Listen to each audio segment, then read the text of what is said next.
Sound check. Hi. Hey. Whoa. Hey, there's more than 2 people out here today. Wow. Where'd you all come from?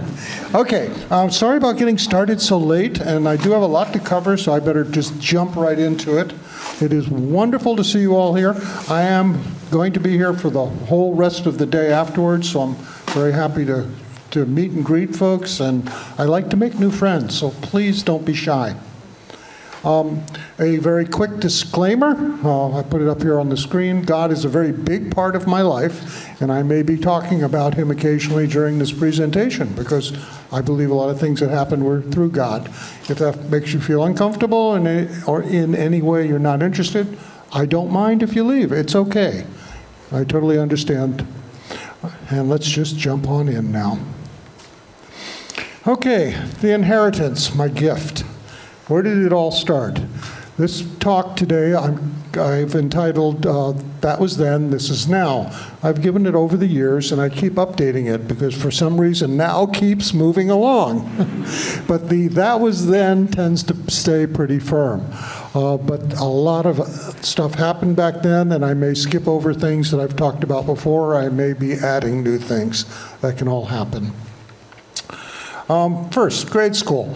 This is, for me, a very important time because when I was in elementary school, and this was in the early 1960s, way back at the dawn of history, our elementary school, I must have been 3rd or 4th grade, took a magical field trip, and what we did was we went down to the University of Miami. I was in North Miami Beach at the time, and we got to see the computer center there. And this was back in the days of the giant tape drive spinning, people in white lab coats, and there was a visitor center with plate glass windows where you could see inside. And I was there, and I was just fascinated as a kid. And I said, I want to go in there. Can I touch it? And they said, oh, no, you can't go in there. Sorry, that's only for the computer scientists. I vowed at that point, I'm getting in there. Okay, so we move forward. Now we're 1960s. At the New York World's Fair, this is in Flushing Meadow up in New York, and be around 1965, I believe it was a 64-65 time frame that it ran. Why is this important? Because IBM was exhibiting. I remember some of the exhibits, but the one that sticks in my mind the most was the IBM ball. It looked like a giant electric ball hanging there in the sky. You got onto you went inside and you sat down on a stadium seating, and then the whole thing lifted up into the electric ball there in the sky, and they gave their presentation. I don't remember a thing about the presentation. I was like 13 at the time, and whatever it was, it just didn't stick with me. Then they exited us out, and we didn't go back out the same way we came in. They had a special route for us. We went down, down, down into the basement underneath while they were lowering the ramp for the next bunch of people. Down in the basement was all sorts of exhibits that IBM had of computers. I don't remember any of that either, except for one very special exhibit. There was a game playing. And it was playing against the IBM mainframe. Wow, who ever heard of a computer that could play games? Obviously, this was not a very big deal to IBM, but for whatever reason, they had a game playing. And the magical game that they were playing was tic-tac-toe. Took a mainframe to play it, but it could play tic-tac-toe. Went over there, and there's a big line. I got on it, lots of kids wanting to play. And I got up there, it's finally my turn. I look up, and there's the tic-tac-toe board in front of you with the buttons you press when it's your turn. And then there are two signs that could be lit. And one said, computer wins, and the other one says tie. And I said to the person, oh, where's the one that says I win? They said, oh, that can't happen. The computer can never lose. I said, yeah, right. I'm good. Well, I tied him. It was then I realized the game was rigged. If you know what you're doing in tic-tac-toe, you never lose. You can always, at a minimum, tie. But it got me thinking about computers and games.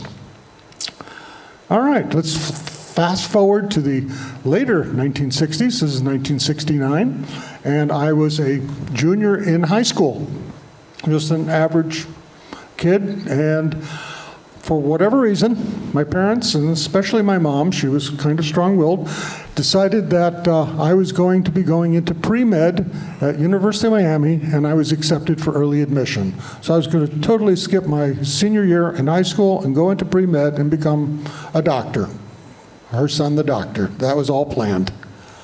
I actually talked back to my mom the very first time this ever happened in my life. Not that I talked back. The first time in my life, I won.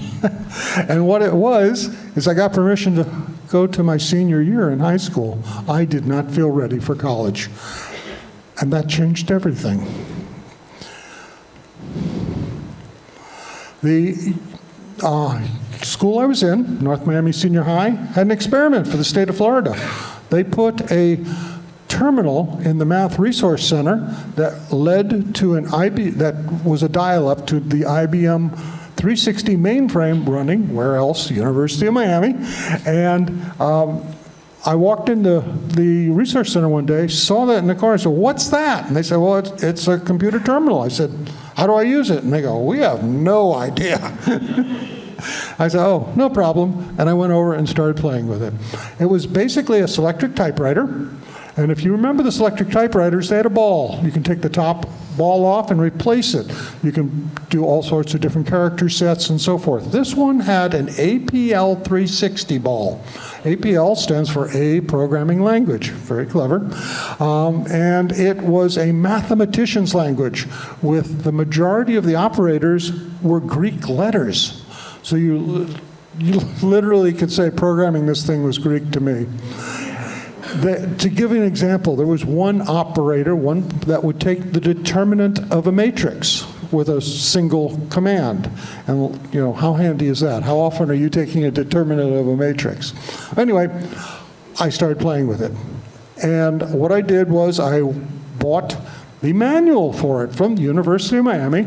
I spent my own money, and it was expensive. I remember it was $10. That was a lot of money. But I took my life savings, invested in that manual, started reading it and understanding it, and I started playing with it. So I got it to print out hello and things like that, and played with operators and things.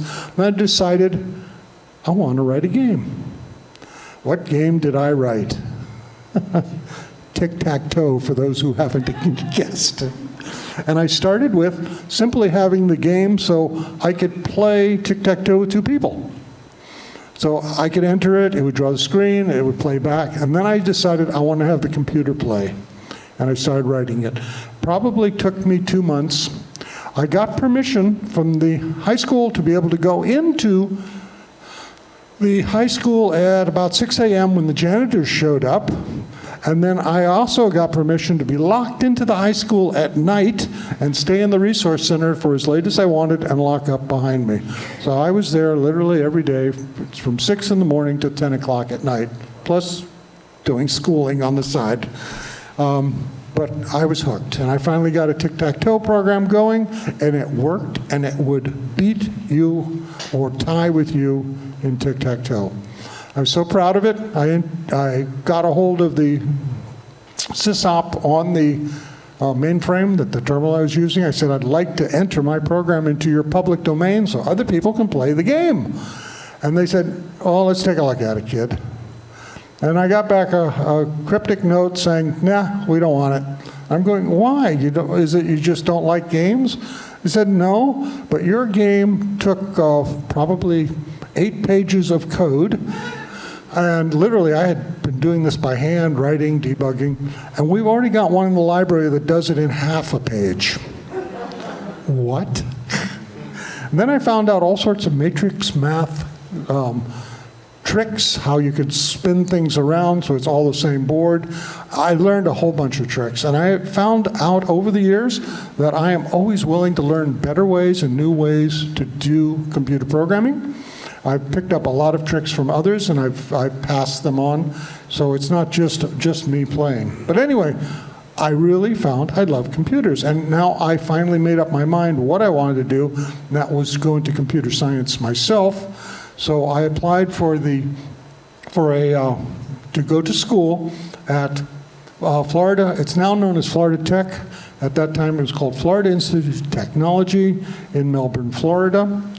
And it was an amazing opportunity for me. I went to school there for 3 years. I went in, I had a tremendous opening. God opened a door that I didn't even realize at the time. I went in, I was on work study. I was supposed to be paying for part of my way by working at the school. And when I went in, I said, I'd like to work in the computer science department if I could. And they said, you got to be kidding. No, we might find you a section library. You're not getting in the computer science department as a work study student. Well, it turns out my roommate for that year just happened to be a fellow by the name of Greg, who had, for whatever reason, written ahead, gotten permission, and he had a job in the computer science department. And the day he was going to go in, I said, do you mind if I tag along? He says, well, I don't care. Do whatever you want. I did. I don't know how I did it, but I managed to worm my way in to the computer science department, working there. My very first job was so exciting. I was peeling labels off of printed sheets and putting them on an alumni newsletter. By the time in 3 years, I was totally in charge of all the financial software for the school, and I was getting free tuition remission from the college for the work I was doing. I actually had, because I had access to the mainframe now, and I could use it whenever I wanted. Remember my days in high school. So I was when I wasn't in classes and wasn't in my room, I was in that mainframe room playing with that computer. I had a class, I remember at one point, where I was supposed to write a small test program and show that I could use a DDP-24. It's a Honeywell, very ancient computer that Cape Canaveral donated to the college. It was an old launch computer, and that was what the students used upstairs in the computer science lab. There was a long sign-up sheet. You might get a half an hour a day if you were lucky to be on it. I looked at that, I looked at the assignment, and I said, well, I'm going to do this a little differently. I went downstairs to the mainframe. I wrote an entire simulator for that computer upstairs on the Xerox Sigma 7 computer. I then proceeded to write an assembler for that computer in my emulated computer. Then I proceeded to do the project that I was supposed to do for the class, and I turned it in. And they said, well, where's your results? You didn't actually run it on the hardware. I said, oh, I know it was going to work because it worked in my simulator. So they had me run it on the DDP, and of course it worked with no problem. The next year, I'm taking a course in assemblers and compilers. The instructor, the professor, remember what I had done in my freshman year, and he got to me and he said, would you like to guest lecture a couple of the courses to show people what you did? And so I ended up guest lecturing the class I was supposed to be taking. So it gives you an idea of my early years. I never saw problems. I always saw potentials for trying something new and something different. Oh, okay, so now we move forward to quite a few years later. There was a lot that went on in between. I don't really have time today to cover it. There was a time I took a multi-million-dollar radar station, part of the Air Force Eastern Test Range, and turned it into a giant Star Trek game where it was using the radar tracking monitor as the Star Trek screen. I'm serious here. I did a lot of stuff while I was on the range that they were very happy to have me do. I was in a classified position where I can tell you the name of what it was. It was Space Object Identification. And I gave a paper on it at Space Defense Command in NORAD. And I can't go into details. But one of the things I got to do was to use the mainframe at the radar stations. I was stationed in Ascension Island in the South Atlantic and also in Antigua in the Caribbean. And so I had a lot of fun down there. So moving forward, I'm done. I'm out of this. And now I decided I didn't want to work on the range anymore. And I got married and was living in Melbourne, Florida. And oh, so much in here. My brother designed probably one of the world's first 16-bit computers from bit slice chips just for the fun of it. He was living with me, going to college at the time. And I took that machine and said, cool, I want to have a game on this. So I wrote a game on this bit slice IMP 16 computer, and it's probably one of the world's first 16-bit computer games. I think there's a video on it on my personal website, which is msadams.com. And it was a simple text-based game where you're flying it's Star Trek-ish again. There was a K for Klingon, E for Enterprise, and it was for 2 players, and you could shoot down the other ship and while flying around. After that, I thought, oh, it'd be really fun if I had my own computer. This was the day, he did this from scratch, his own homebrew. I was not ready to tackle doing a complete computer from scratch, but I found an ad for a computer called Sphere, like a round circle sphere. And this is the time of Altair MITs. This was sort of a competitor to it. I also saw the Altair MITs. Whereas the Altair MITs had all sorts of cool bit switches on the front and blinky lights and everything. This computer actually had a keyboard, it had a screen, it had a bus that you could add to. It was an amazing, amazing design. And so I sent in my money. I had to borrow from family. I borrowed from my siblings enough to pay for it. I think it was $800 or $850. It was a lot of money back then, but I wanted it. And you'd get it as a kit. It wasn't even assembled. I found out later, I got a letter from the company that I was their very first order. And the computer didn't exist at the time. They were taking pre-orders for something they wanted to do, and once they had enough orders, then they were going to make this machine. So there was a long wait period, and I was very patient. And fortunately, it wasn't a scam, and they were for real. Can you guess what I did when I got that computer? Yes, play games. This time, I wrote a battle station. I wrote a tank war game where you'd have little tanks that run around a 2D screen. You look down from the top. There were 2 players that would play. You'd have tank controls where you can literally left hand forward, right hand back, left hand forward, right hand back, and you'd be able to control the tank just like a tank controller.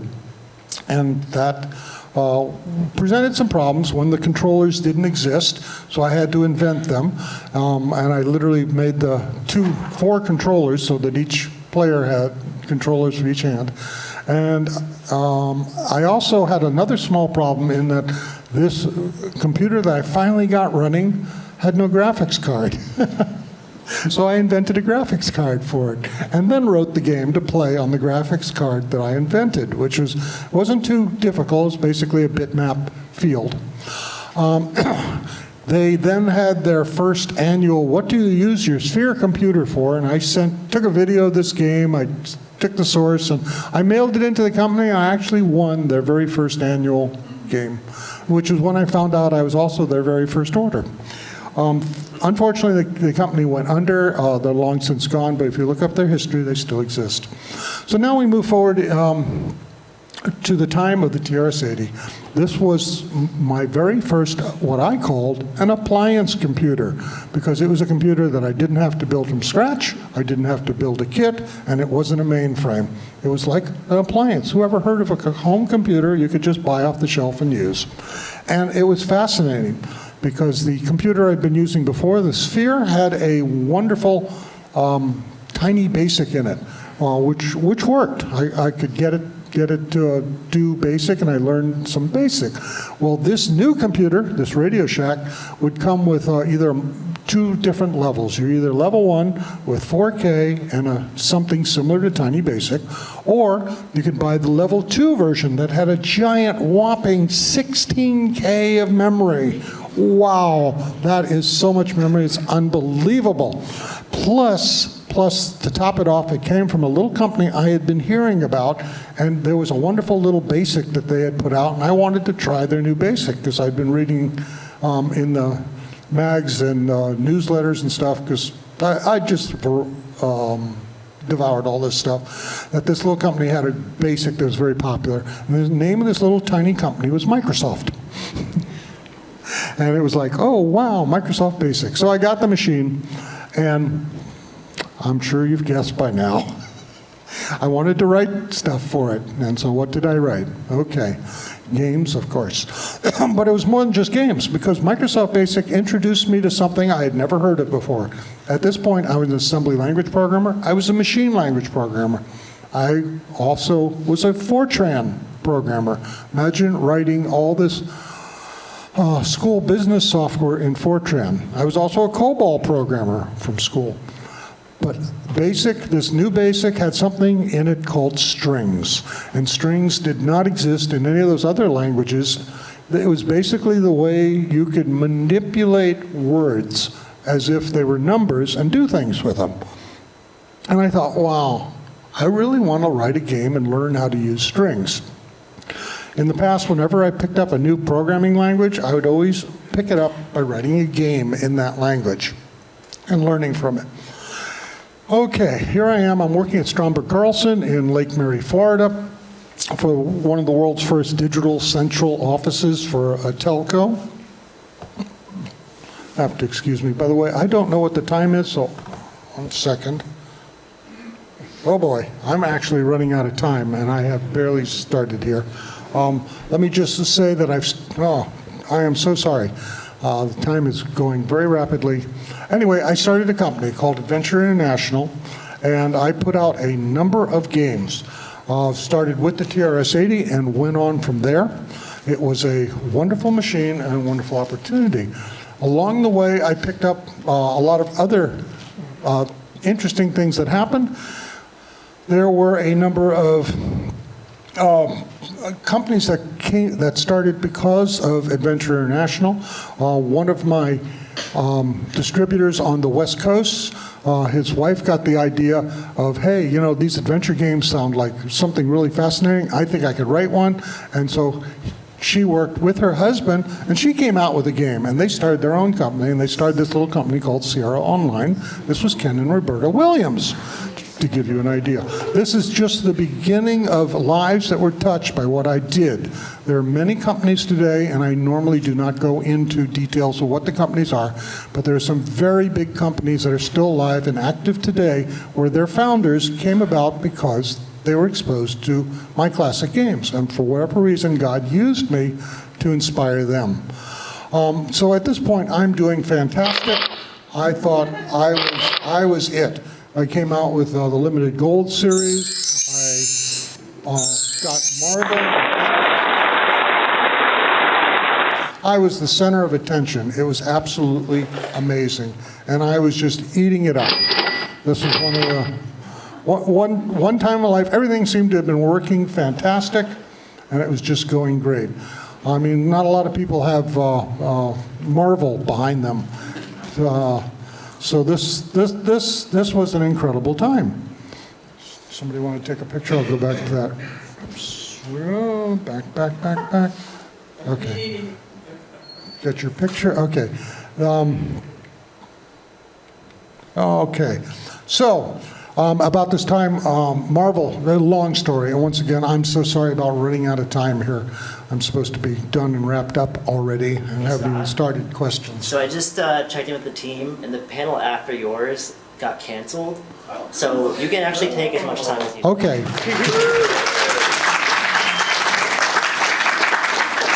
I'm guessing no one minds then if I go into more detail. Okay. Thank you so much for letting me. This is a blessing. Thank you, God. And like I said, God has been a big part of my life. And there have been amazing things throughout my life. I can feel the Spirit on this, where God has opened doors so that I could reach out and touch other people. And that is awesome. Okay, so during this time, I was contacted by Marvel, and they asked me if I would want to license their properties to do games. They said they wanted to break into the nascent home computer market, and they had talked to a lot of people, and everybody said, you got to go talk to Scott Adams if you want to have a home computer game. Wow, talk about a big head, okay? Have Marvel come to you and say, you're the man. So, and I ate it up. I really loved it. At this point, God was not a part of my life. Actually, he was. I just didn't know it. But I ate it up, and I loved it. They flew me up, or I flew up to Manhattan, met at Marvel, met the people there, incredible, talented people working at Marvel at that time. John Burns was there, Jim Shooter, the vice president of Marvel was Joe Calamari, and I spent a lot of time with Joe. They gave me permission for the full universe. One of the things that happened at that time was one of the trips up, I'm leaving, going downstairs, and the receptionist calls me over and says, "Scott, over here." She says, oh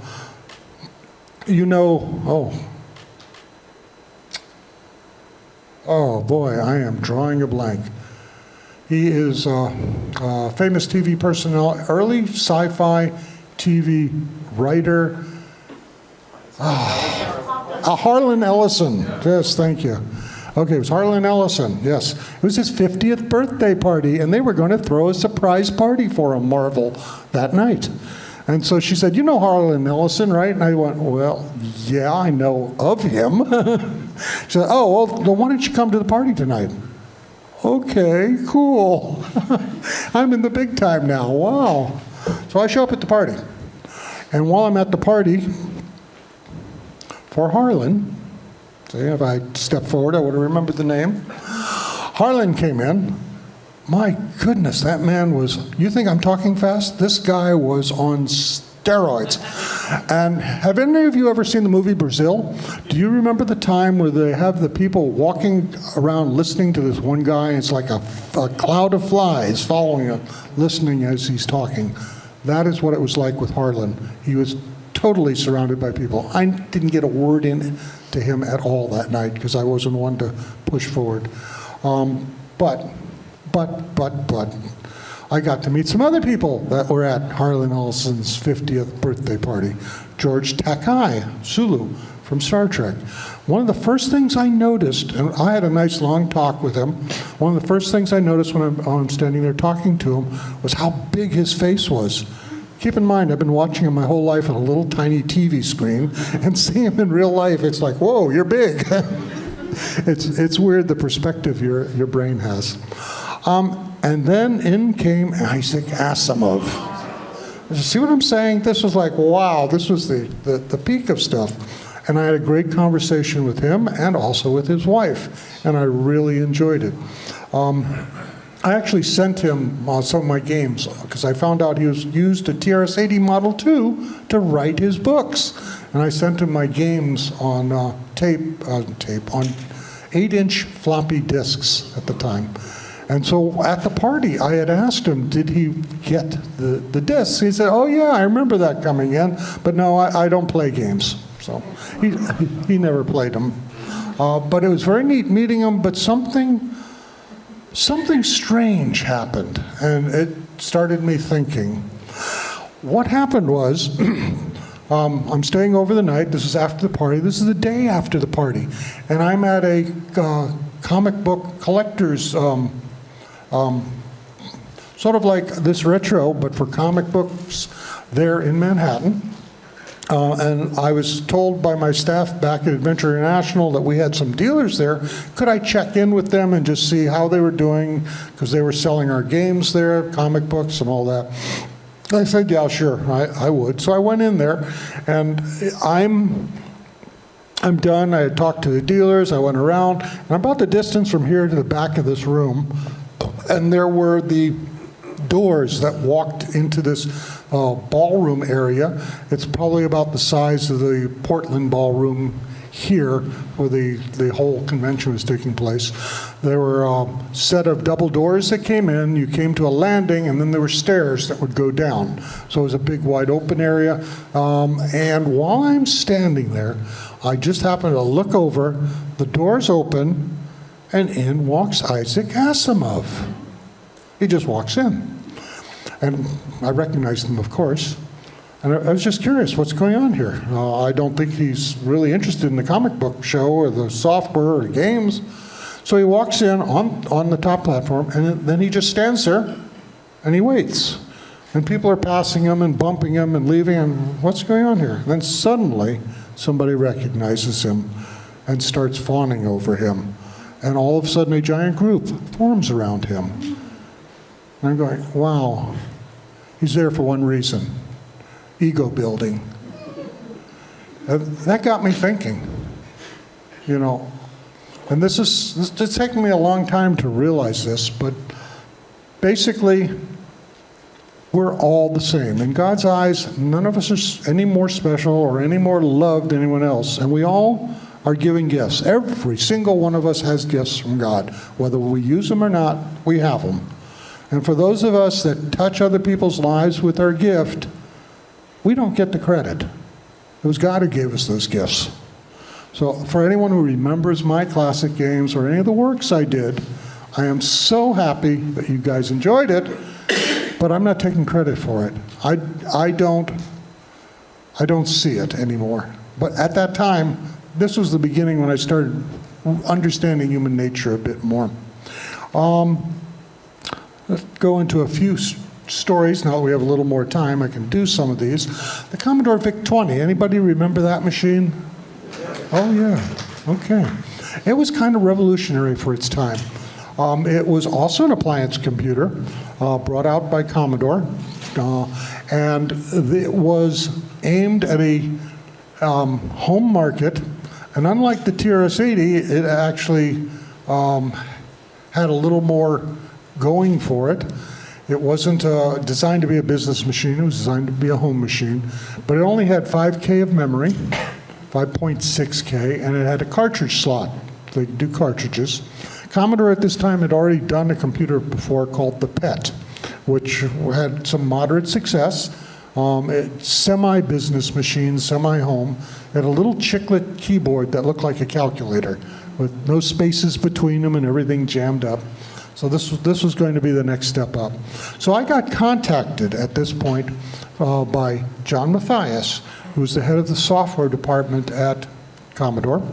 And on behalf of them, he was asking if I would be willing to get to license my games for their launch on the VIC-20. They wanted launch titles because they knew they had to have some software, something, because why would people buy a computer without software? I could have answered that. I mean, I bought the TRS-80 in a heartbeat without software. But they're going after a different market. They're going after the consumer market, not the developer market. So I was very willing to do that. By this time, I had a number of games out, a series of adventure games. So the first 5 adventure games were ones they wanted to license, and they were going to put it on a cartridge on the machine. One problem, though, was, well, the reason I went to the cartridge is my games, which I wrote for the TRS-80 Model 1, Level 2, needed 16K of memory. The VIC-20 only had 5.6K of available memory. So there's no way the games were going to run. That's where the idea of the cartridge came up. The game, the executable for the game and its database, and I had totally skipped over the story of what I did and why my system was even able to go to this. And now that we have a little more time, I'm going to backtrack because people are curious about that. My original game, remember I wanted to learn strings in BASIC. So at this time, I'm working at Stromberg Carlson on the Digital Central Office, and I came up with the desire to write games, but I wasn't sure what I was going to do. I wrote a little game called Dog Race. It just had little pizzicles running across the screen, and you bet on one of them to see who would get the end and win. And I actually sold this game in the local Radio Shack for, I think, like $5, because they were also desperate for software, and they were willing to put it up on the rack. It was horrendous. If anyone ever bought one of those and still has it, it is definitely a collector's item. Okay, so what am I going to do? I want to write a string game. At Stromberg, I was a dev using a terminal to the mainframe that the Stromberg Carlson had all the development being done on, and the IT department ran the mainframe. And this was a DEC computer. I found out from a friend that they had gotten something in called Adventure Colossal Caves, and that the IT department had played it. It's a lot of fun. If I was nice to them, I might be able to get permission. and permission I got. I would come in early every day before work, and I would stay every day late after work. Sound like high school? And what was I doing? I was playing adventure game, Colossal Caves. It took me a week to play it and beat it, and I loved it. It was fantastic. It was fun. It was revolutionized my ideas of what games could go. It was the original interactive fiction. It is why adventure games are called adventure. And then I got done, and I told my friends, like, hey, I want to write something like this for my TRS-80. And they laughed, and they laughed, and they laughed. They said, that thing's running on a mainframe. It's gigantic. We're not going to even give you, we're not giving you the source code. You'll never get this on a toy computer. And I was like, well, that's okay. I don't want to write that game. I don't want a copy of it. I want to write something like that game. I just want to do it in BASIC so I can learn how to use BASIC. And I realized that it was going to be a bit of a chore to get that something of any depth in there, so I did this in stages. I invented my own language that I was going to write this single adventure. I wasn't really planning more at that time, but I wanted to write this one adventure in this language. Then I wrote a compiler that would take this language and compile it down into my own adventure language, which was a shortened form of the compiled version, and then I took that and I wrote an interpreter that would read this language, and that's how you actually played the game. So I had three pieces to the whole puzzle, and I used that as I slowly built my game Adventureland. So I started Adventureland with, you're in a forest, visible items here are trees. And as I needed things, I expanded on my language and I expanded on the game all at the same time. And it was a treasure hunt, just like the original Colossal Caves was a treasure hunt. And I knew I was done with the game when I finally ran out of memory. Okay, that's it, the game is over. And it was fun. And I thought, okay, I wonder if other people would like to try this. So I started selling it in, I think it was Soft Side magazine. They had little classified ads in the back, and I'd put a classified ad saying, buy a copy of Adventureland for $15. And I got orders. And I'd be shipping out, I'd send it out on TRS-80 Model 1 cassette tapes that I would make by hand, one by one, fill the orders and send it. So it was great. And then strange thing happened. Well, I'm at work one day, I'm still at Stromberg Carlson, my wife said she got a call. And she said, somebody from a far-off land, this was a land neither one of us had ever gone to, but we had heard about it, far, far away, a place called Chicago. We were living in Florida at the time, and to us, anything past Jacksonville was an adventure. So anyway, he wanted to sell some of these in his store, and he ordered 25 tapes. Wow. And I said, wow, that's a lot of money at $15. She said, yeah, but no, he isn't going to pay $15. What do you mean he isn't going to pay $15? He literally had to teach us about wholesale. I had no idea. So he placed the order. I spent all weekend, I remember, making those tapes one by hand, 25 copies of the game, put them in a box, shipped it to him, and said, send us a check. And sure enough, we got a check back, and we got a nice call from him saying, okay, this is great. They sold like hotcakes.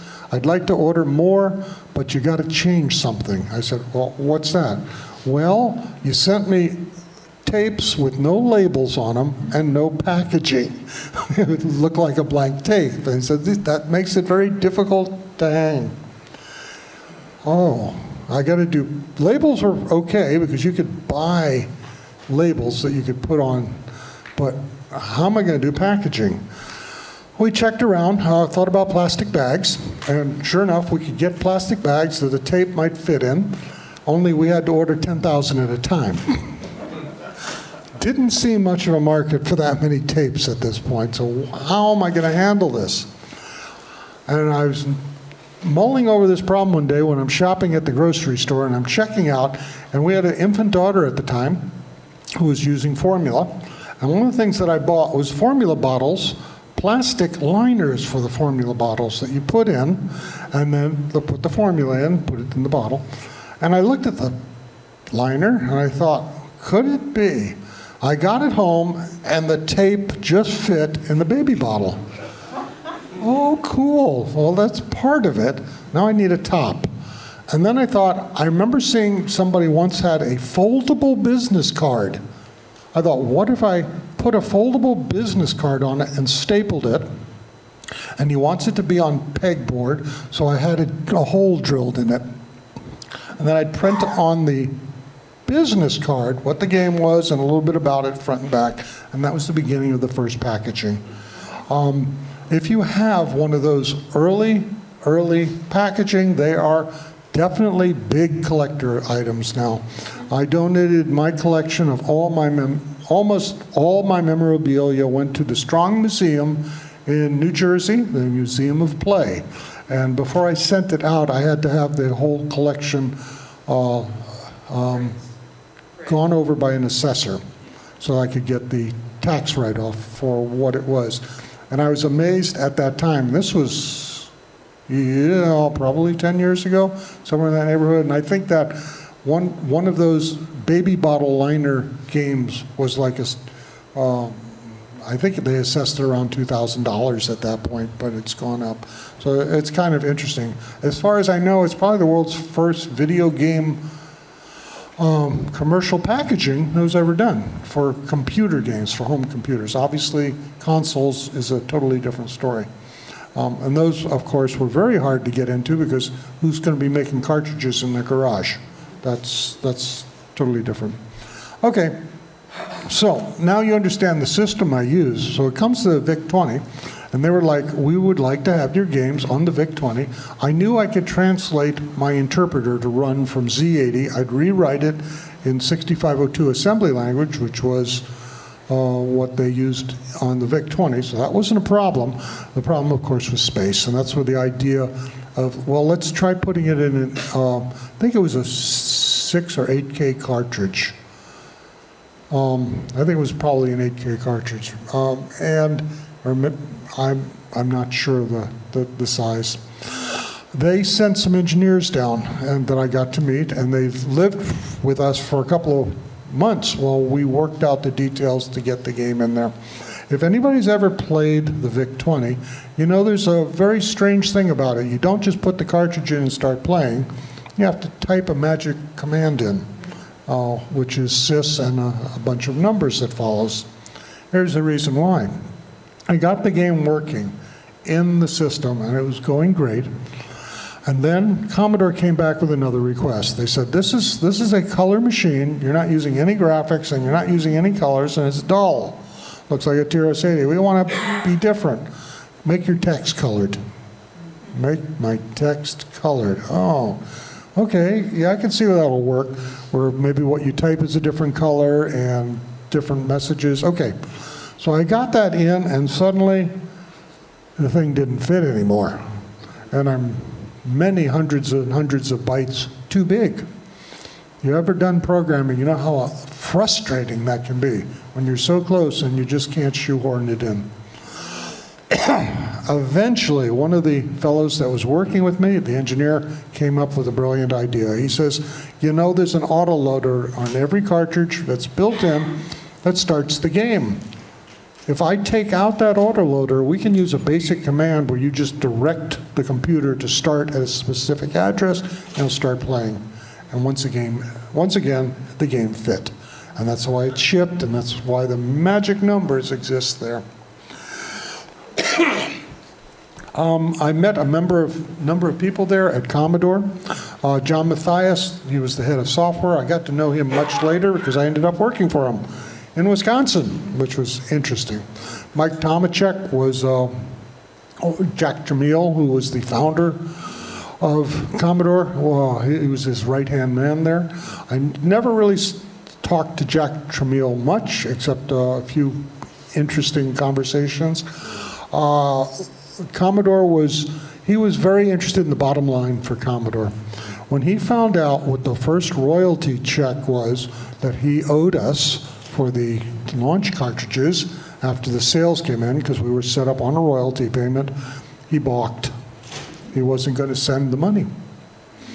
I sent my vice president up at the time to literally go up to Commodore, go to bookkeeping, come in, and go in there and say, "Hi, I'm here to pick up the check." And he did, and he brought it back.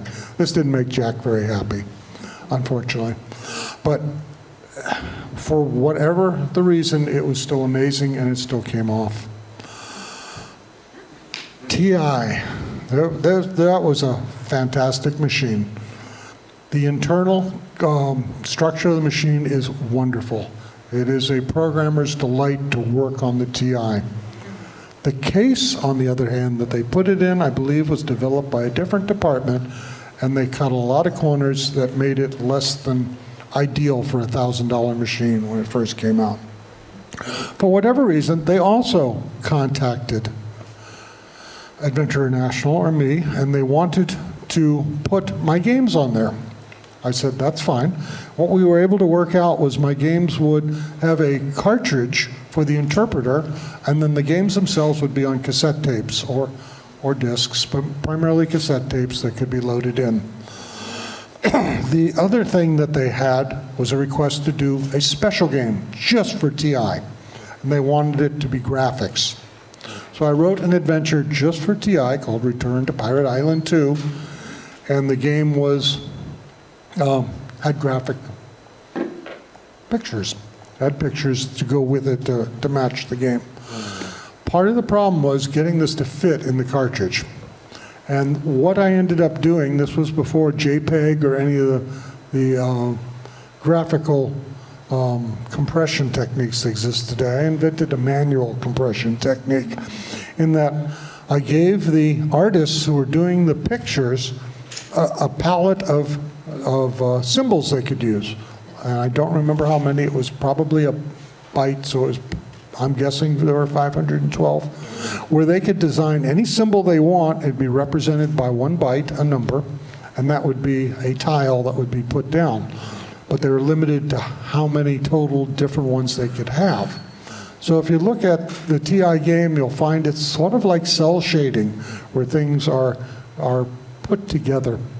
If you ever have played the game, one of the first puzzles of the game is when you start off, things are all fuzzy and scrambled. And literally, it's just by scrambling the numbers of the tiles that were being displayed at the time. So it looked really crazy. But anyway, it was a challenge, and it came out, and it worked, and TI was very happy with it. I was very happy. They got the production going. I think they made 30,000 or so cartridges. And then what happened to TI?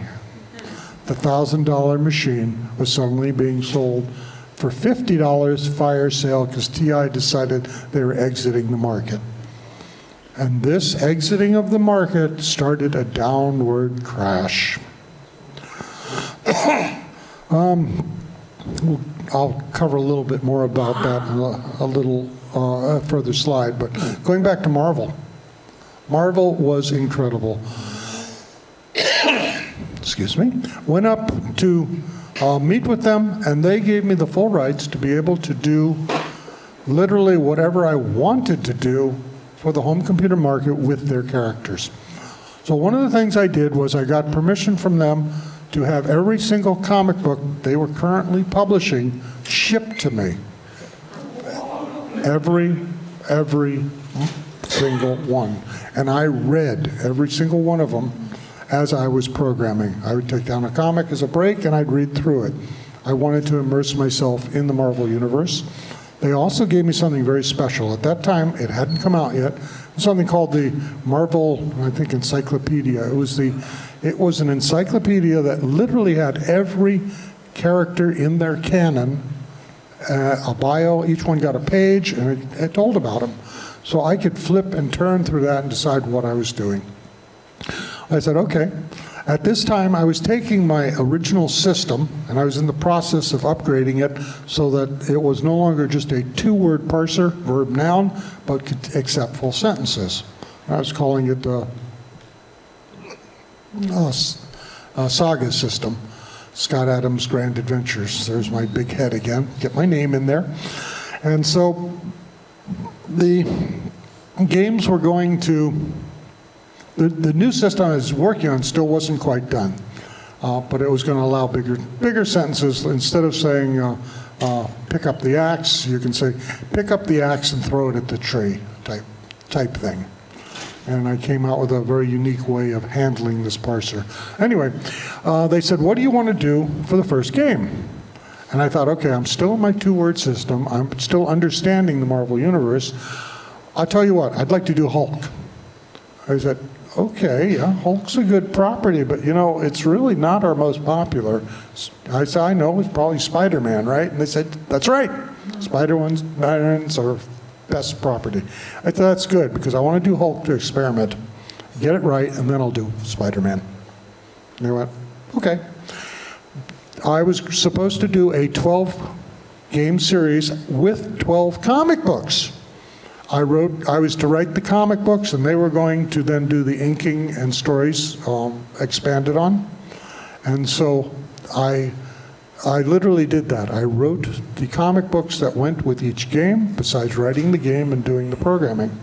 The art for the characters on those that had graphics, and the machines with graphics were everything except the TRS-80. The Atari had graphics, Apple had graphics, and so on. IBM even had graphics, so CGA was very poor. It was a 4-color palette, and they were horrible colors. So I took Hulk, put it on the system. I wrote the comic book, and then put it out. It did well. And then it came time to do Spider-Man, and this is when I went over to my new system. And also at this time, the newer systems were starting to come out. The Amiga and the Atari ST. Remember those systems, folks? Yay! I loved them. I think the ST was the one I worked on primarily when I was working there, and then would copy it over and do the conversion onto the Amiga.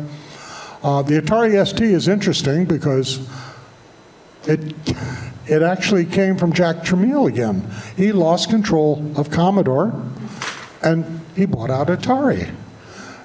And the ST, which supposedly the name stood for Sam Tramiel, but that's not official. Anyway, it was still a good machine, and he had excellent engineers that designed it. So I did Spider-Man on that. And of all my classic games with art and so forth, I had the most fun in Spider-Man on the ST because I took advantage of some of the neat things the ST could do. You had your text game running in the background, and then you had a sort of like a drape that you could pull down, and that was your graphics. And you could move it up and down to position it so you could see the text at any time, go back up. You also had sprites. If you ever play the game, Madam Web is in there, and I had a lot of fun designing her. And it looked like she was semi-animated with all the tubes going in. I did a few light animations for Spider-Man when he's doing some of his maneuvers. Great fun with that. I'm also told that one of the characters that I invented for my series was the chief examiner. And he ended up being entered into Marvel canon, and he is an official Marvel character. So not only doing the games and the comic books, I actually invented Marvel characters that existed, which was just amazing. Okay, so having great fun with Commodore. Marvel was going great. Then some things happened. First, remember Jack? One of the things at this time, Jack Tramiel at Commodore said they wanted to take over the Marvel license. They wanted to become the publishers because they were so much bigger than Adventure International that they could publish the games. And so we came to a new licensing agreement, 3-way, Marvel, myself, and Commodore, where Commodore was going to be doing the production of the games for all platforms, not just Commodore. And I honestly don't know what happened, whether it was because Commodore was on the downside at that point, or Jack was simply trying to get back. I don't know, but whatever happened was the games that they put out, their packaging stunk. The initial VIC-20 packaging was amazing. The packaging they did for the new series for Marvel was very bad. TI is now exiting the industry. The industry is crashing. There's a glut of games. There's a glut of software. There's a glut of machines out there, and there's not enough buyers. Everybody wanted to get into this market, and because of it, big players were disappearing. Lots of little machines came along, Exidi Sorcerer, CPM was trying to make an inroad, business machines, IBM came in. Also during one of the things I didn't cover was also during this period, I had sister companies that started up. In the UK, it was called Adventureinternational UK, and it wasn't a wholly owned subsidiary. It was a software house there that licensed the name and then licensed the product, and they had all of Europe. I still get fan mail today from Italy. People played my games to learn English, which actually works out well. And I've heard from folks that also used it in Germany too for learning English. Fascinating. Also had a company in Japan on the NEC computer, and they converted over. Oh, that was incredibly gorgeous. The game was there. I couldn't understand what the game said. They did the full conversion. Supposedly it was a good version. Things were going on. Anyway, throughout the whole industry, we're having a crash. Things are starting to fall down. We're starting to get a lot of returns. We had one year where we had $1 million in sales. We were on top of the world, and then it collapsed completely.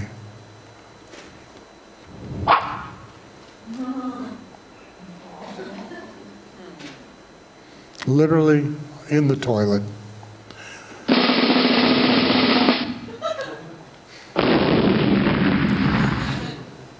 Bad news.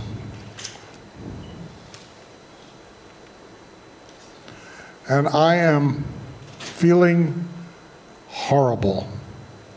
This has been my baby for so long, pouring blood, sweat, and tears into it, and it is going. Gone.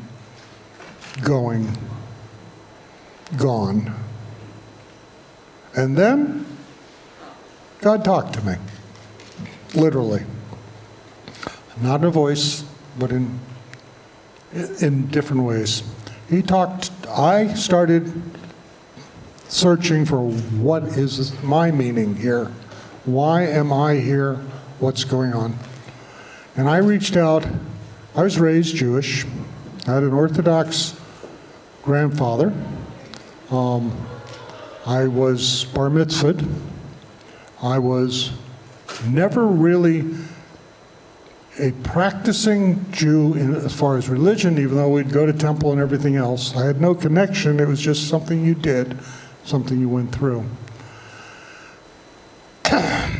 And for whatever reason, God tapped me on the shoulder and had me buy a Bible. And this was not a traditional Old Testament Jewish Bible. This was a New Testament and Old Testament combined. I remember going in and saying, I want a Bible. I want to buy a Bible. I went to a Christian bookstore, and they said, okay, great. Which one do you want? I figured there was just one Bible, right? And they took me to the wall of Bibles. Oh, my goodness. So I went ahead and I picked the smallest Bible I could find on that wall, took it down, and I said, how about this one? They said, yeah, that's a good one. I said, is Jesus and all that stuff in here? And he says, yeah, matter of fact, his words are in red. Oh, they're in red? You mean if I see red, it's something Jesus said? Yes. Wow. Okay. Tremendous. So I took it home, and I prayed. Literally, for the first time in my life, I reached out to God and said, are you there? Are you listening? Hey, dear God, it's me, it's Scott. Are you there? Is this Jesus for real? And I decided I would flip into the New Testament and I'd start reading some of this Jesus stuff. I want to find out what's going on. I started reading the Lord's Prayer. I knew the Lord's Prayer. What was a good Jewish boy like me? Where did I ever learn the Lord's Prayer? But I knew it, and I knew it by heart. Now, thinking back, I found out where I learned it. It was back when I was in elementary school, and this was before they stopped prayer in school. I was in 2nd or 3rd grade, and I think our teachers started every day with the Lord's Prayer in public school. But I had learned it and I knew it. And I was like, whoa. Closed it up. Whoa. Okay, wait, what just happened? I put the Bible down and I walked away from it. The next day it was like, okay, wait a minute. That total coincidence. Coincidences happen. Let's try it again. Okay, God, if you're really there, please talk to me. Prove that you're there, because I just don't believe this. Prove that Jesus is for real. Am I supposed to believe in Jesus? I opened the Bible, and I put my thumb over the area where I'd been reading before, so I wasn't going to be reading the same thing again, and just started reading wherever I opened it at, and looked for red and started reading. It was the Lord's Prayer. Again. I went, okay, wait a minute, something's happening here. I closed it up. Next day, I queried some Christian friends. I said, Lord's Prayer. It's in the Bible, right? Oh, yeah, it's in the New Testament. Jesus wrote it, right? Oh, yeah, definitely. And it must be like 100 times in there, right? Or maybe 200? They said, no, it's only in there twice. Oh, God was talking to me. Ever since he has talked to me, when I reach out to him, I know when he's there, I can feel his presence. Literally, I can say Jesus is Lord today because of that. So that's my testimony. I firmly believe that anybody who reaches out to God, honestly seeking him, will find him. So for me, this was wonderful. This put a whole new aspect on my life. So what happens now? Okay. I have remarried since then. Remember, there was a divorce and a failure. And I started thinking about, okay, I kind of like to write a game that glorifies God instead of just myself. It was The Inheritance, travel in time and space, connect with God and his world, family fun, educational, still a critical thinking game. I kind of started it and then stopped. I got partway through and 10 years did nothing with it. And then I heard from a friend, and actually I found out just recently that who that friend was, a fellow by the name of Bruce. I don't know if he made it to the show today, but it was tremendous. And he connected me with a bunch of developers called CGDC, Christian Game Developer. They've been meeting for many years, since like 2002. They have a game conference every year, just like CGDC, but it's primarily Christian developers that are getting together. And I got invited out in 2016 and spoke there. It was a wonderful time, and something amazing happened there. I met a fellow who had a license called Redwall. Is anybody familiar with Redwall? It's few people are. It's a young adult series of animals that live in a fantasy world, and it is great fun. And he was interested in having me pick up and run with this license for a game. And so I started a company called Clopus, and there's a whole story behind where that name came from. Once again, this was God, once again, talking directly to me for the name. The Redwall IP is kind of amazing. A lot of people didn't know about it. There's 22 books in the series. It's fairly large. 35 million copies have been sold. And in the New York Times adult bestseller list, #1 is Harry Potter. Everybody's heard of that. #3 is Lord of the Rings. Everybody's heard of that. #2 was Redwall. Why haven't people heard about it? I'm going to guess it's because it hasn't had a major motion picture yet. But that's coming out. But for whatever reason, moving forward, I ended up doing the game called Escape the Gloomer in the Redwall universe. It's a parallel story that takes place during the book Mossflower. And it fills in gaps that I feel the original writer left out. And one of the main villains in that first book was called Gloomer, and that's that giant ugly rat there. Your protagonist is the otter. So you get to play the otter in the Redwall universe. Okay, so this is 2018, and it took us a year. We built up a fairly good size company. I think that picture comes later, sorry. And had a lot of people working for us. We came out with the game. I did the story and a good part of the programming, but I had a lot of people helping me learn my system and help me write the game.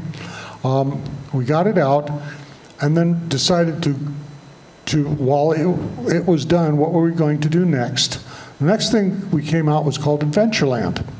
This was Adventureland XL, which was a play on words. The XL stood for both extra large. It was the original Adventureland game, but modernized, put into the full sentence parser. The entire first game was in there, but then an entire extra large section was added. The XL is also Roman numerals 40.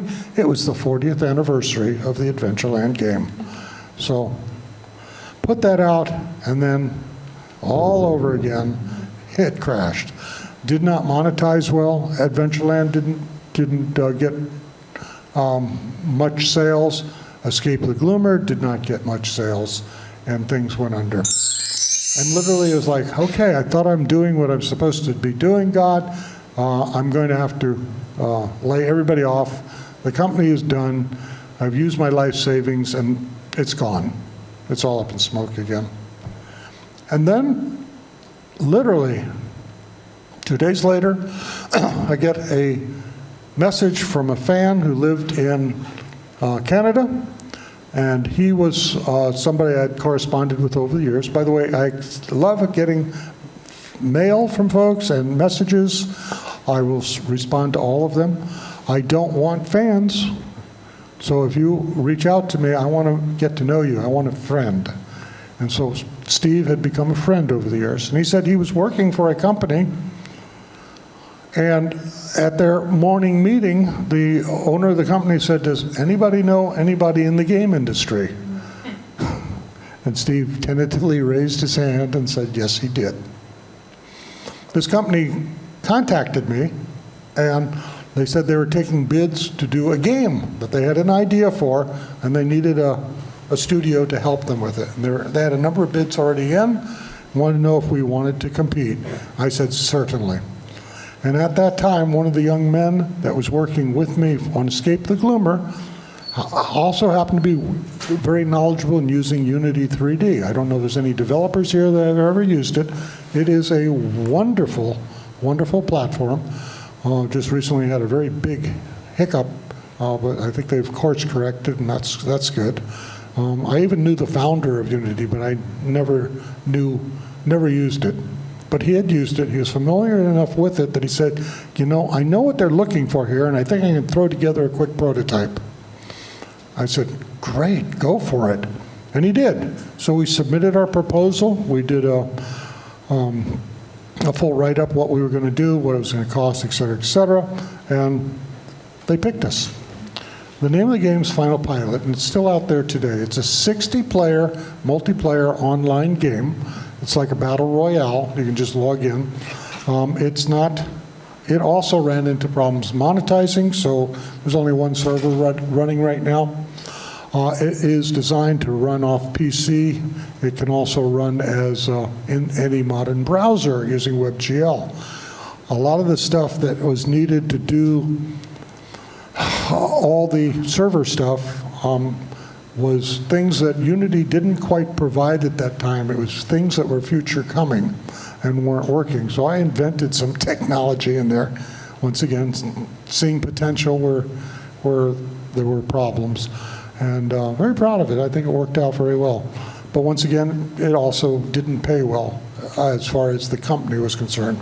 For Clopas, we did okay because we met our commitment, but it wasn't selling for the company, sadly. Then they came up with another idea that they wanted to do, and this one's also out there. This is only for iOS. It's called Bubble Bonk. And this is just a simple little game.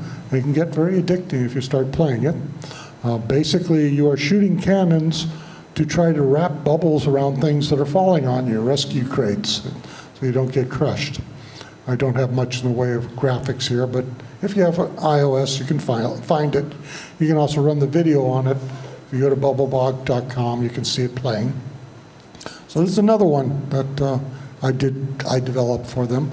And again, this one didn't monetize well. So about 2 years ago, the company president decided, hey, let's switch gears where games don't seem to be doing for us what we wanted them to do. Let's go back to some of our core business. And part of their core business is a website called Comic Collector Live. If you collect comic books or enjoy comic books, this is a go-to spot. It's amazing. I spent the last 2 years writing in ASP.NET, SQL Server, more business-orientated stuff, but kind of fun because it's in the comic industry, and learning a lot of things. And so it's been an interesting ride. I love this comic.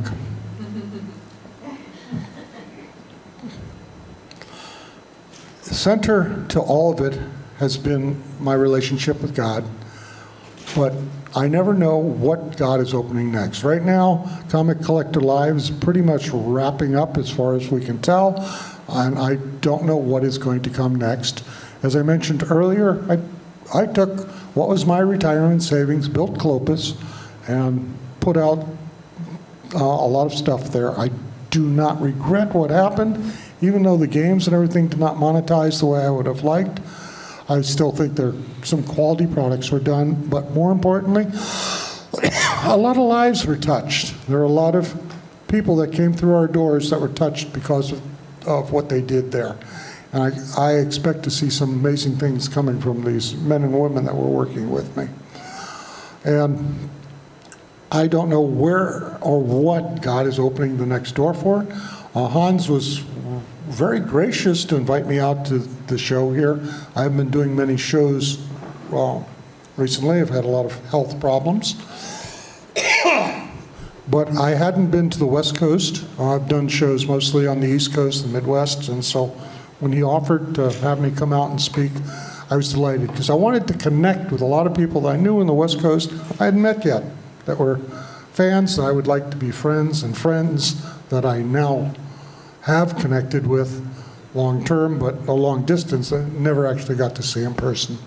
So this is basically it. This is the inheritance that we have. By faith, Abraham was called to a place he'd later receive as his inheritance. Obeyed, went, even though he did not know where he was going. And in a lot of ways, my life is that way. I have no idea why things are happening or why doors are opening, doors are closing, other than I know God is leading. And I do know where I'm going. I'm going to eternity. I'm hoping I'll be able to meet a lot of you there.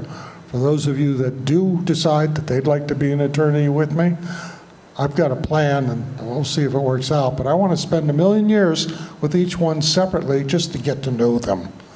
Because when you've got eternity to play with, it's going to be amazing. And that is my inheritance and my story. So I am now open to any questions.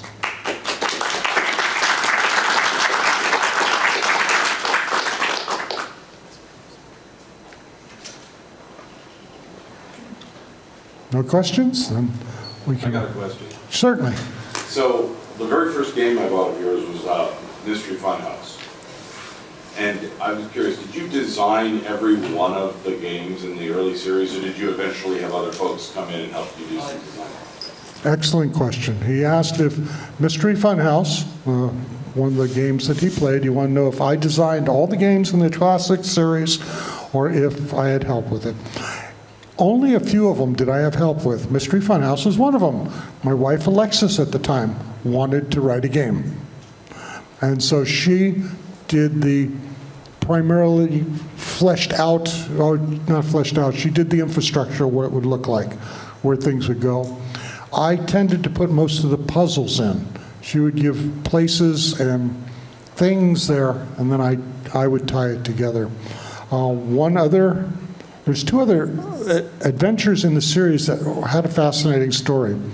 One of them was I got a letter from somebody who said they disassembled my assembly code, figured out the interpreter, figured out the language I used, and wrote a game in my language from the work they did.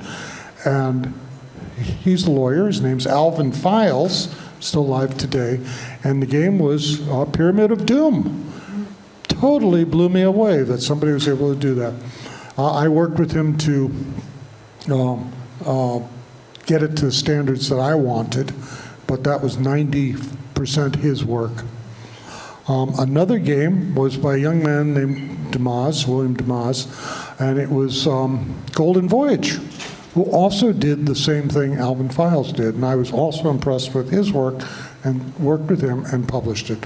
So out of the series, Mystery Funhouse, Pyramid of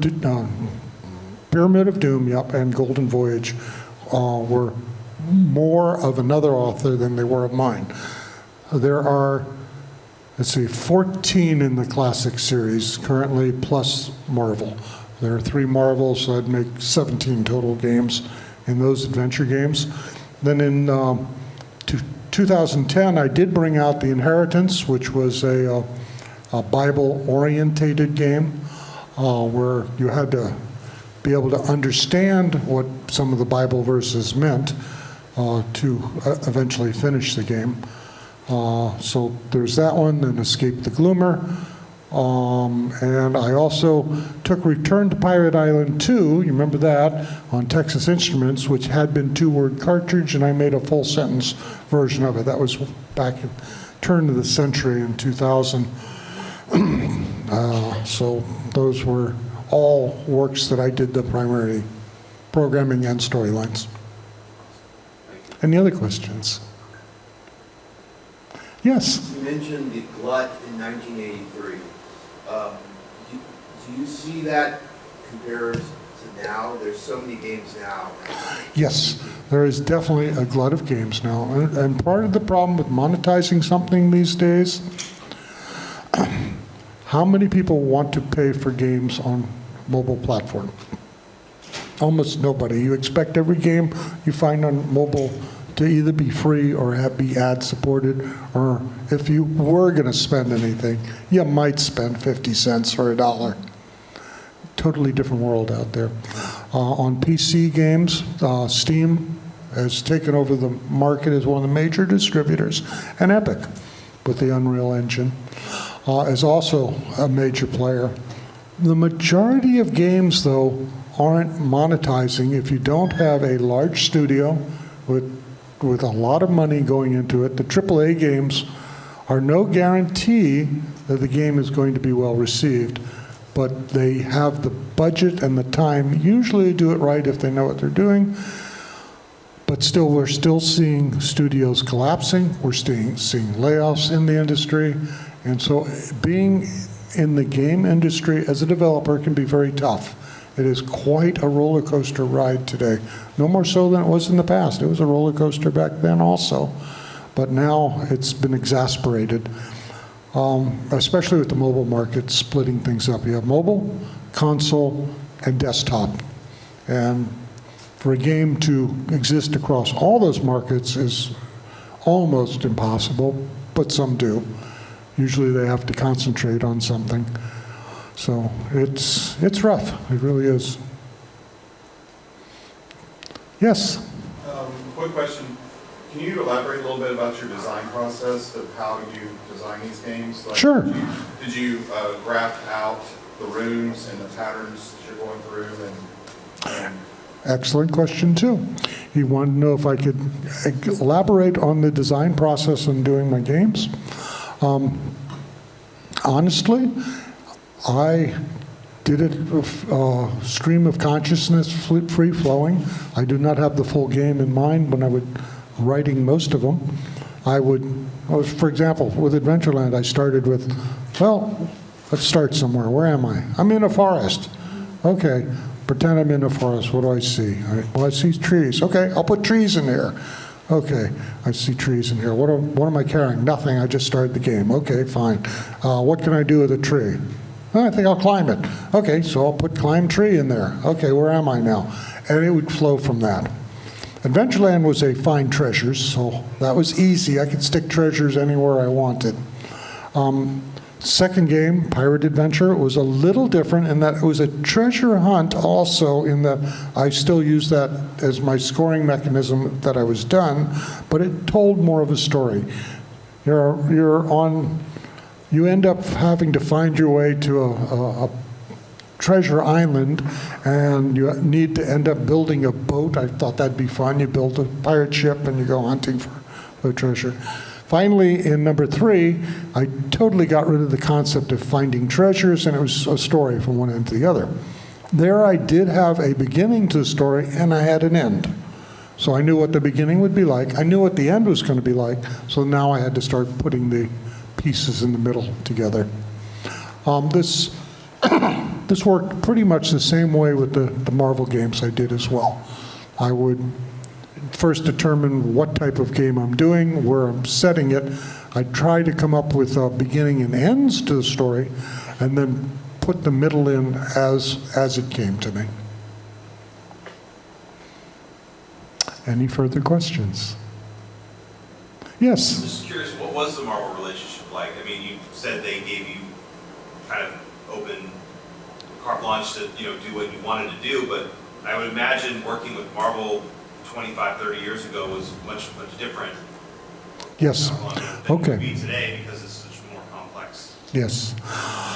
He asked what was my relationship with Marvel like. Was it same as it might be today, which is more complex? How was the flow with them? I went up and got to meet the vice president of Marvel, Joe Calamari. We hit it off. He was the one who had the idea of getting into the market, and he didn't know what to do. He didn't know anything about computer games, or they had done a previous video game for a console, a Spider-Man video game that was out there. Excuse me, with our favorite web slinger. What it worked out was he was an excellent leader of creative people. He knew how to lead them and let their creativity flow. And so with me, it was the same way. He let me play to my strengths, and they played to their strengths. I came up with an outline of what I thought the whole concept of the series would be, and they liked it, and they went with that.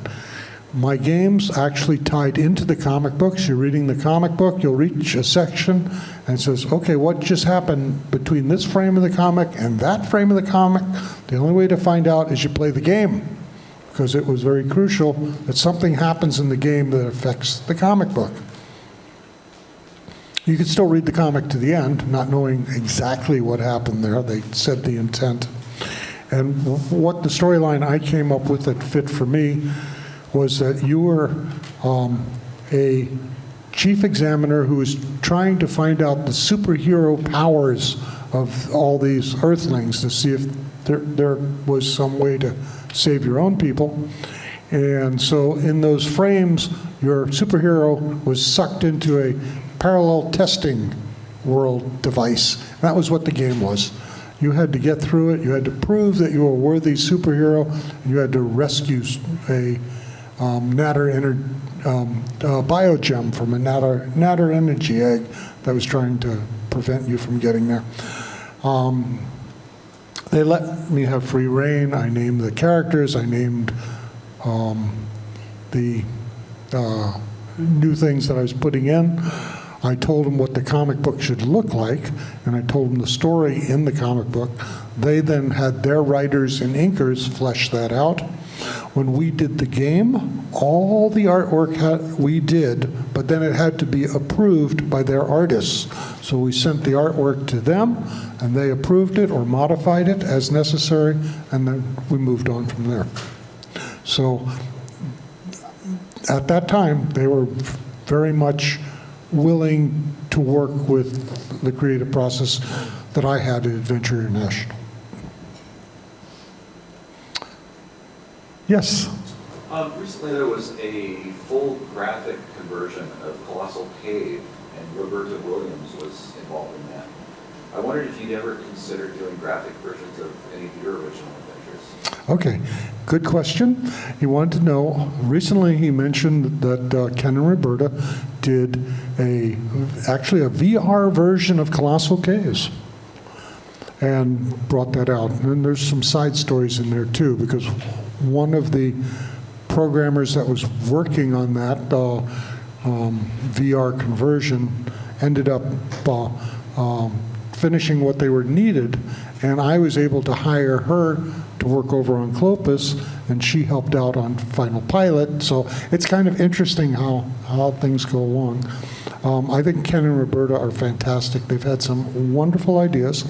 I've mostly corresponded with Ken, very little with Roberta. She tends to be less chatty, I guess. I don't know how to put it, but Ken did pass along that she was grateful the early inspirations that my games gave to her that she keyed off of. So they came out with a VR version. He's asking, have I ever thought of doing something like that? Adventureland XL is actually a graphical game. It's a full text game with graphics on top. For myself, I've never really wanted to do pure graphic game only. I don't know if you guys remember The Big Bang Theory. There was a TV series that ran that was very popular. The character was Sheldon.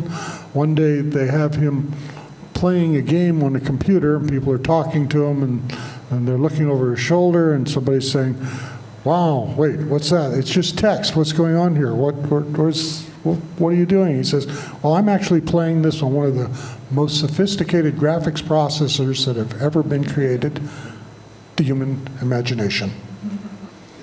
So it's like the difference between a novel and a comic book. I've written my games as always being a novel with illustrations, whether it's Escape the Gloomer or Spider-Man or any of them. I've never done a point-and-click type adventure, a la Ken and Roberta, who invented it with King's Quest, which was amazing. So that wasn't my forte. So, unfortunately, like Escape the Gloomer, Adventureland XL, which is still on early release on Steam, it's available, early access, did not monetize well either. It has an interesting feature in the game where it phones home, and people know that. And when you're playing the game, it's going to mail me a debug log of how you played the game, so I could look for problems. And since it's a text game, I can do that. What I'm finding, 80% of the people who buy the game play it for maybe 15 minutes. They may have a good memory of playing critical thinking games, but right now they really don't have the desire to apply themselves to playing that game. So it's interesting. We remember things more in a good way than we actually want to relive doing it. So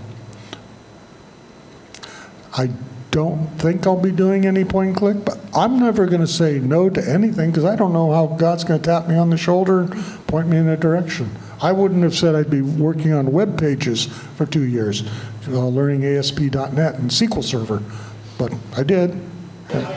I enjoy challenges, technical challenges. Anybody knows a company that's looking for help or looking for an employee? I've got a good range of experience.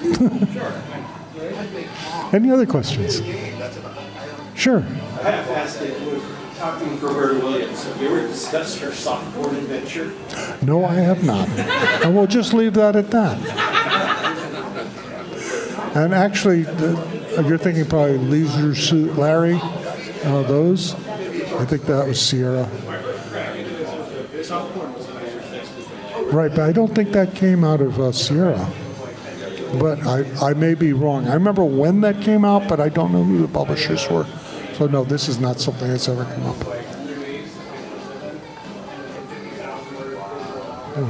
And if that's it.